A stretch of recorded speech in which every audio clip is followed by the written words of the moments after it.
매주 만나는 정치 이슈 뉴스 시사회 장성철 공론센터 소장과 함께합니다. 안녕하십니까? 네, 안녕하세요. 어제부터 인사청문회가 시작이 됐는데요. 어떤 점을 보고 계십니까? 강선우 인사청문회였다라고 말씀드릴 수가 있어요. 네. 다른 예를 들면 정동영 통일부 장관, 전재수 해양수산부 장관, 또 곽희정 통부 장관 이런 분들 이슈는 별로 들어보시지 못했잖아요. 네. 강선우 여가부 장관에 대한 갑질 논란이 지금 인사청문회의 알파와 오메가 전부가 되어버렸습니다. 네. 좀 본인 스스로 해명을 했는데 어느 정도 납득이 간 내용이 있습니까? 납득이 안 갔죠. 여러 가지로 거짓말 논란까지 나왔어요. 예. 지금 강선우 후보자에 대해서는 세 가지가 문제가 되는 것 같아요. 하나는 이제 갑질 논란이에요. 예. 그것에 대한 본인의 해명이 좀 거짓말 논란으로 확대되었고, 또한 그것을 민주당 의원들이 옹호를 하려다 보니까 당한 보좌진들에 대한 2차 가해가 지금 되고 있는 것이 아니냐, 이렇게 좀 얘기가 되고 있습니다. 예. 그럼 우리가 언론에서 많이 봤지만은 본인 집에 변기에 비대가 고장이 났으면 수리센터에 연락을 해야 되잖아요. 근데 지역 보좌관에게 연락을 해가지고 좀 봐달라고, 고쳐달라고 하는 거. 또한 본인이 먹던 여러 가지 닭과 관련된 거, 만두 이런 거 먹다 남은 거 현관 앞에 내놨으니까 버려달라고 하는 것. 이런 것들이 과연 보좌진에게 시킬 것들인가. 근데 이제 해명들을 보면 사실과 다른 해명을 했고, 그것이 또 이제 한 언론사에 의해서 바로 반박이 됐고요. 네. 이제 이런 해명이 전 제일 황당한 것 같아요. 딴 거보다. 그러니까 집에 비대가 고장이 났다. 예. 그래서 내가 회관 보좌진에게 연락한 게 아니라 지역 사무실에 있는 보좌진에게 연락을 한 거다.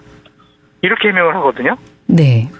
그러면은 회관 보좌관한테는 시키면 안 되고 지역 보좌관한테는 본인 집에 비대 고쳐달라고 해도 돼요? 그러니까 이런 거조차도 한 국민적인 공감대와 좀 맞지 않은, 눈높이와 맞지 않은 그런 해명을 하고 있어서 네. 민주당이나 대통령실의 분위기도 상당히 좀 좋지 않은 것으로 듣고 있습니다. 아, 분위기가 좀 돌아섰군요. 우상호 정무수석이나 진성준 정책위 의장이 네. 좀 소명을 보고 국민의 여론을 보고 좀 판단을 하겠다라는 건데 네. 상당히 좀 민주당 보좌진 협의회에서도 문제를 삼고 있고요. 또한 민주당 보좌진들 중에 대통령실이 또 많이 가 있거든요. 네. 그분들이 강선우만큼은 안 된다. 이런 식의 얘기를 좀 비서실장이나 네. 우상호 정무수석에 하는 모양이에요.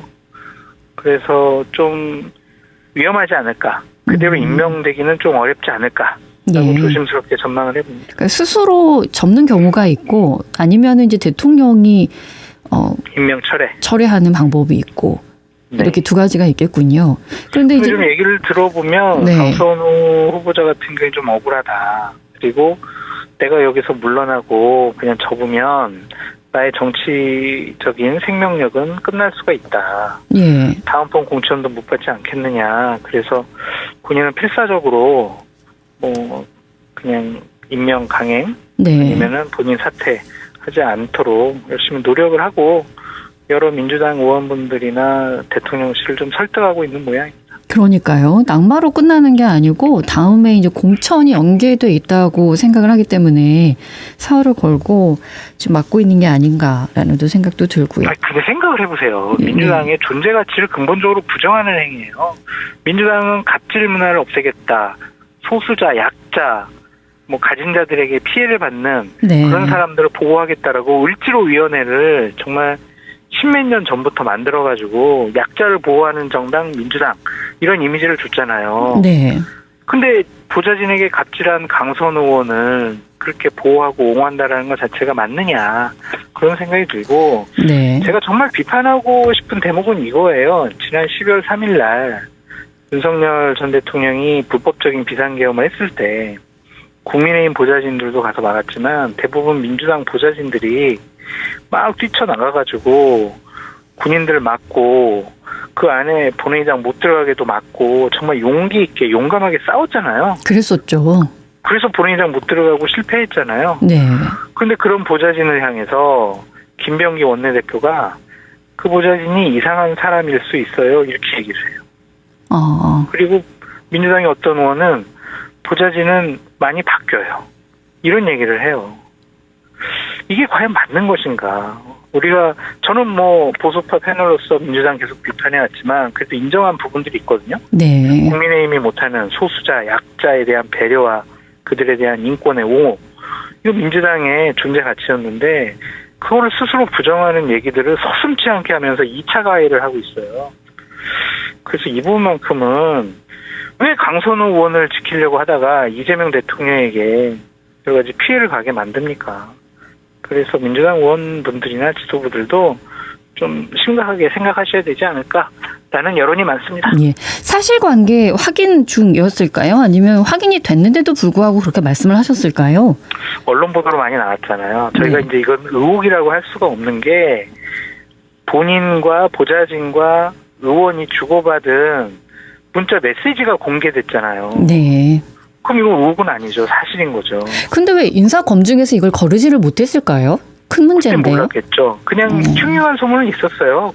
몇 년 전부터 네. 강선우 의원에 대한 여러 가지 보좌진을 막대한다, 많이 바뀐다, 네. 문제 있다, 뭐 이런 거 있지만 이렇게 구체적으로 누군가가 증언을 하지 않으면은 모르는 거잖아요. 네. 장관이 되다 보니까 거기서 이제 쫓겨나다시피 나간 보좌진들이 언론에 이제 문자 주고받은 거를 공개하니까 그때서야 이제 실체가 드러난 거잖아요. 네. 주장만 가지고는 뭐 장관 임명 안 돼 이렇게 얘기하기는 곤란하지 않았을까? 그 부분은 좀 이해를 합니다. 언제쯤 결론이 나오나요, 그러면? 오래 가지는 않겠죠. 뭐 이번 주 안에는 어느 정도 결론이 나야 되지 않을까 싶고요. 네. 내일 이제 이진수 교육부 장관 후보자에 대한 인사청문회가 시작되잖아요. 네. 그분도 논문 표절이라든지 뭐 제자 논문 편취라든지 뭐 연구윤리 위반이라든지 교육자가 하지 말아야 할 그러한 일들을 많이 했다라는 의혹을 받고 있잖아요. 네. 그리고 민주당 내에서도 특히 뭐 이렇게 강하게 보호할 생각은 없는 것 같아요. 왜냐하면 네. 뭐 교육부에 있는 교수 전문가로서 민주당과 민주진영에서 그렇게 활동한 분은 아니거든요. 네. 그러니까 동지의식, 동료의식이 없는 거예요. 예. 그래서 우리가 굳이 왜 저 사람을 그렇게 보호할까? 그런 의구심을 좀 민주당 의원들 스스로 좀 갖고 있는 것 같습니다. 방금 말씀하신 그 두 후보자와 더불어서 국민의힘에서 이제 낙마 대상 1위로 꼽고 있는 또 한 명의 후보자가 정은경 보건복지부 네. 장관 후보자이거든요. 여기에 대해서는 어떻게 보세요? 그건 좀 살펴봐야 될 것 같아요. 뭐 주식 보유 논란이 있고 또 농지법 위반 논란들이 있잖아요. 예.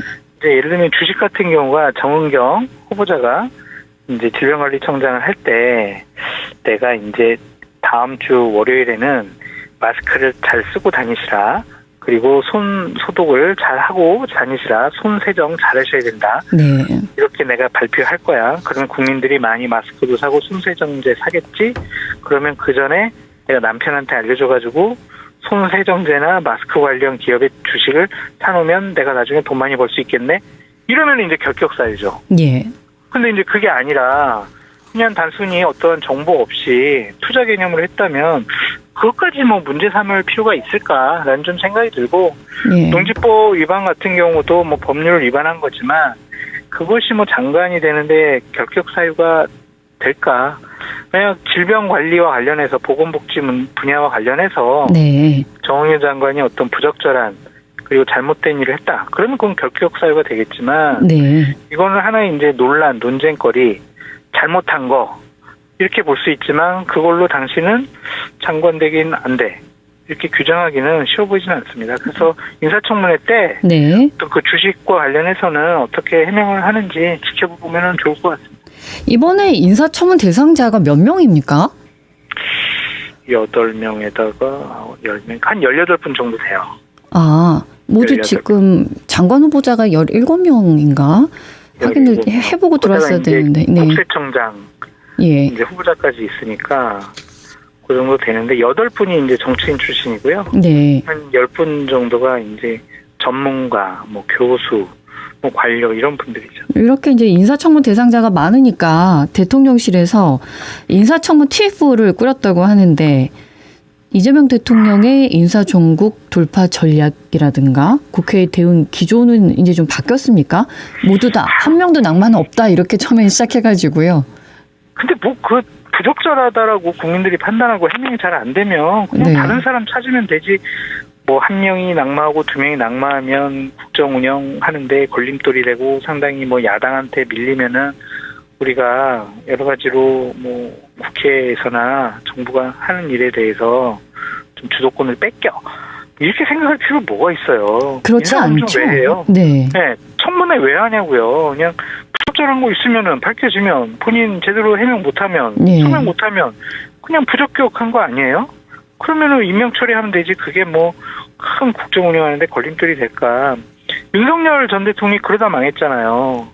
정말 전문가도 아니고 별로 능력도 없는 사람들 임명 그냥 밀어붙이고 자기 측근들 네. 뭐 고등학교 후배들 뭐 또 서울대 법대 나온 사람들 그런 사람들 위주로 쓰다가 이렇게 망한 거 아니겠습니까?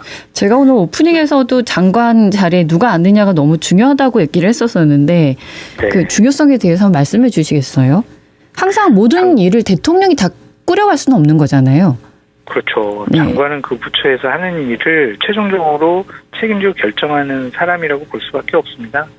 그래서 인사 문제라든지 부처 내 인사 네. 그리고 예산 문제라든지 그리고 법률 문제 그런 것들을 총괄적으로 해결해야 될 위치가 장관이에요.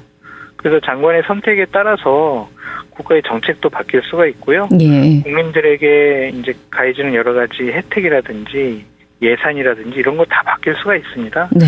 그래서 장관을 좀 도덕적, 윤리적, 법률적 그리고 정책적, 전문적인 영역 다 살펴봐서 솔직히 최고의 전문가들을 데려다 써야죠.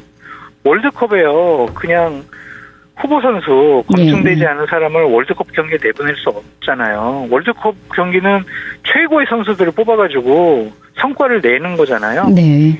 그 장관 후보자 같은 경우도 그렇잖아요. 최고의 전문가들을 뽑아가지고 제대로 일을 할 수 있는 사람 선택하는 게 맞지 않겠습니까? 네, 네, 알겠습니다. 특검 이야기 여쭤볼게요. 윤석열 전 대통령이 나오질 않고 있어서 왜 이렇게 거부를 하는 겁니까? 이상한 사람이에요. 뭘 바라는 겁니까? 우리가 네. 그냥 저렇게 나오지 않는 거를 세밀하게 정치적으로 뭐 분석할 필요는 없을 거예요. 그냥 나 조사받기 싫어 이런 것 같아요. 네. 내가 저 새까만 내가 후배들한테 내가 모욕적으로 내가 조사받아 내가 전직 대통령인데 그리고 아예 날도 덥고 나 내가 나가기 싫어 그냥 나 싫어 그냥 다 귀찮아 예. 이거 같아요. 안 나오면 뭐 방법이 없어요? 구인을 하게 되어 있는데 네. 이제 교정당국에서는 전직 대통령 신분인 사람을 강제로 한 대여섯 명이 달라붙어가지고 강제로 그냥 조사실까지 데려가는 게 적절하냐. 네. 또 만약에 이제 끌어내다가 어디 부딪히거나 아니면 걸려서 다치게 되면 멍든 거 보여주면서 막 이렇게 인권 탄압했다 그럴 거 아니냐. 예. 그러니까 상당히 좀 곤란해하는 것 같습니다. 아, 근데 그래서 예. 특검 쪽에서는 추가 뭐 조사 없이 그냥 구속 기소하는 쪽으로도 검토를 하고 있는 모양입니다. 예, 전직 대통령이었었고 또 검찰총장도 지냈었었는데 법 집행에 불응하는 것 자체가 참 좋아 보이지는 않아요. 좋아 보이지 않는 걸 넘어서 가지고 참 잘못된 일을 하고 있는 거죠. 참 예. 못난 사람이다 그런 생각이 듭니다. 예. 본인 특검 조사 그냥 잘 받겠다고 했잖아요. 근데 구치소 들어가서 저 행동을 보니까 오히려 불법적인 비상계엄을 해서 탄핵당해서 2년 6개월 정도의 대통령직에 있었던 게 오히려 다행스럽지 않냐 그런 생각도 듭니다. 근데 왜 안에 들어가서 자꾸 뭐 약이 없다, 운동 시간 안 준다, 뭐 그래서 영치금 모금도 하고 이런 모습은 뭡니까? 동정심 불러일으키려는 거죠. 아, 나는 그냥 약도 난 지병 당뇨 있는데 난 당뇨 약도 못 먹게 해가지고 나 이제 죽을 수도 있어 막 이제 이런 거 아니겠어요? 네. 그리고 뭐 영치금 뭐 400만 원이 한도잖아요. 그 돈이 없겠어요? 그 김계리 변호사가 막 그러고 있고 전환계 씨도 막 영치금 모아주자 이러고 있는데 네. 윤석열 전 대통령 김건희 씨 부자예요. 엄청 많던데요? 예. 강남에 좋은데 그냥 살고 있고 또 이제 각종 여러 가지 의혹들 많이 있잖아요. 네.